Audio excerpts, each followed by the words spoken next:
你们看我种的这个人参好不好？这就是网友口中说的你林下深基地呗。我给你挖一颗，看看人参长势怎么样。看看这人参长得带不带劲？太带劲了，金皮细纹珍珠铁。网友天天说这人参参，这哪是人参呐？这草啊！走，挖人参去吧。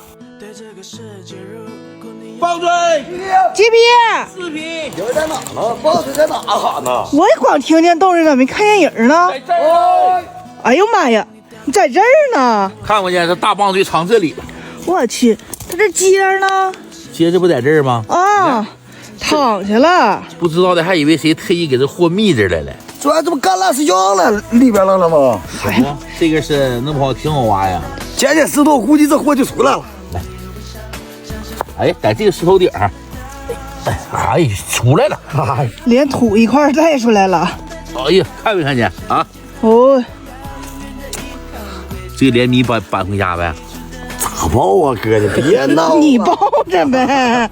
快把那个接下了吧，别一会儿把骆驼弄折了，看着有点吓人。下了吧来，哎，真贴到石头面上长了，清虚了，这玩意儿老啊，哈着一点点哈着。抬这个货可好抬哈，我哈着土就完事儿了。这可挺省事儿。没都钱了，出来了，这可是个正儿八经的小废墟。头一回见这么抬身。你没见过这么大的石头上面做一个大乌皮吧？那更好抬。嘿，哎，看着没？哎呦，这我领领情。好看这颗参啊！你看呀，年份也跟我也老啊。你看这小纹路，嘎嘎细的小纹，搁这里面都能发现，你是厉害。看这种植物还是头一次见啊，咱也不敢采呀。山上这么多的保护植物，评论区的朋友有没有知道这叫什么的？棒槌，大刺皮。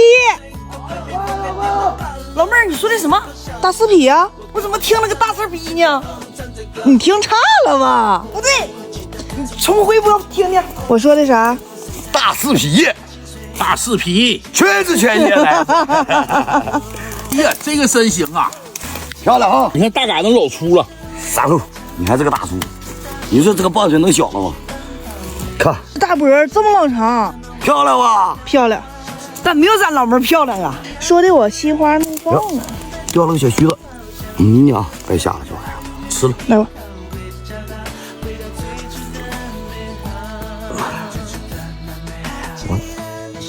完，吼吼，完都馋了，完了，吼吼，完了，要拿回家给乔路吃去吧。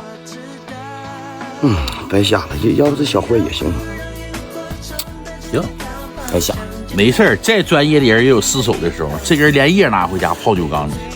好，继续干蛋。